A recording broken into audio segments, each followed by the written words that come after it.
এখানে সেকুলারিজম থাকার কারণে এবং আমরা দীর্ঘকাল পর্যন্ত এটা দ্বারা প্র্যাকটিস হওয়ার কারণে আমরা এটাকে নিজেদের অজান্তে কিন্তু গ্রহণ করে ফেলেছি। যখন আপনি ইসলামী হুকুমত যখন কায়েম হবে, এটা মডিফাই করে মানুষের জন্য কল্যাণ, স্থায়ী কল্যাণ এবং যেখানে জুলুমের শিকার হবে এরকম জায়গায় যদি আমরা নিয়ে যেতে পারি, তাহলে বাংলাদেশের মানুষ প্রকৃতপক্ষে তাদের সুখ শান্তি নিরাপত্তা নিশ্চিত হবে। এই জন্য আমি আজকে বিজ্ঞ আইনজীবী ভাইদের বলব, আমাদের যেহেতু নারায়ণগঞ্জ মহানগরীর দুইটা আসন 4 এবং 5, এই দুই জায়গায় জামাত ইসলামী অন্যান্য নারায়ণগঞ্জ মহানগরীর আরও 3টি আসনের পাশাপাশি এই দুই জায়গায়ও নির্বাচন করার জন্য সিদ্ধান্ত সারা দেশে আমরা বলতে চাই, জামাত ইসলামী যে মজলুম সংগঠন, জামাত ইসলামী যেহেতু মানুষের উপর কোনো জুলুম নির্যাতন চালায়নি, মানুষের একটা কনসেপ্ট, জামাত ইসলামের প্রতি মানুষের একটা পজিটিভ কনসেপ্ট আছে কিনা ভাই?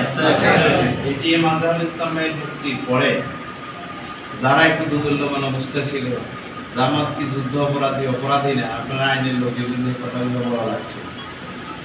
হ্যাঁ, মামলার যে টোটাল ইস্যুটার A to Z পর্যন্ত যদি আপনি স্টাডি করেন, তার পাশাপাশি অন্যান্য আমাদের নেতৃবৃন্দ যাদেরকে ফাঁসির কাছে ঝুলানো হয়েছে, যাদেরকে অন্যায়ভাবে কারাগারে রেখে মৃত্যুর পথে ঠেলে দিয়েছে, প্রতিটা আইন করলে আপনি দেখবেন এত বেশি অমানবিক আচরণ করা হয়েছে এবং এত মিথ্যা সাক্ষী সবুজ তারা হাজির করেছে, যেটার সাথে বাস্তবতার কোনো সম্পর্ক নাই।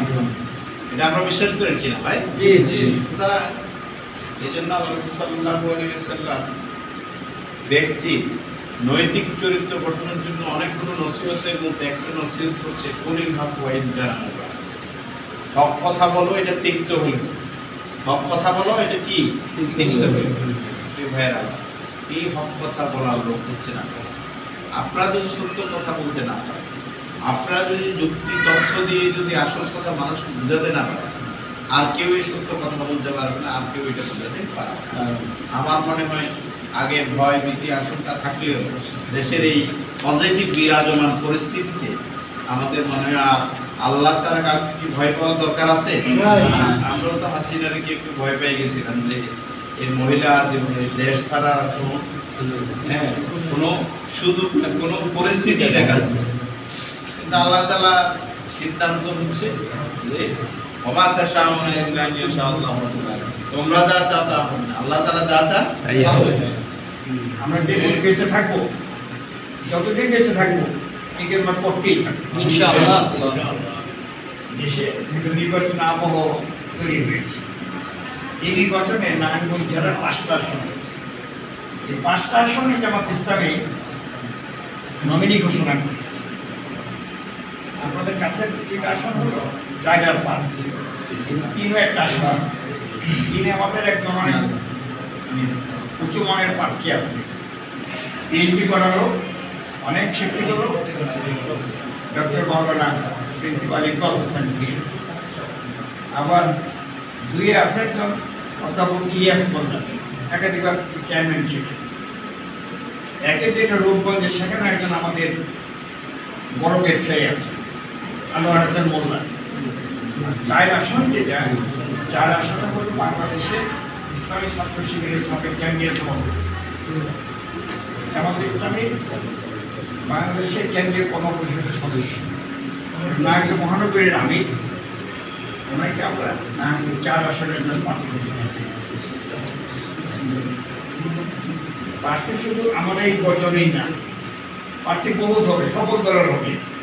আমি বিভিন্ন জায়গায় বলেছি বাংলাদেশ যতগুলো রাজনৈতিক দল আছে সব দলকে নির্বাচন অংশগ্রহণ করা হচ্ছে। এরপরে বলছি যারা ব্যবসায়ী শিল্পপতি তারাও আগ্রহী হইলে অংশগ্রহণ করতে পারে।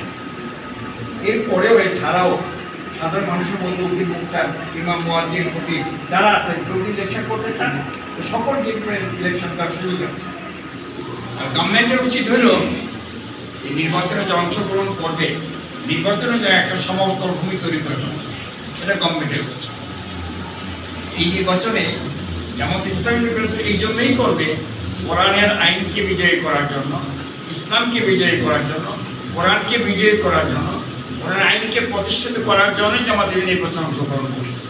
ঠিক এই কাজে বাংলাদেশের সকল মানুষকে ঐক্যবদ্ধ থাকা এবং চেষ্টা করা আমি মনে করি কোরআনের নির্দেশ পালন হবে।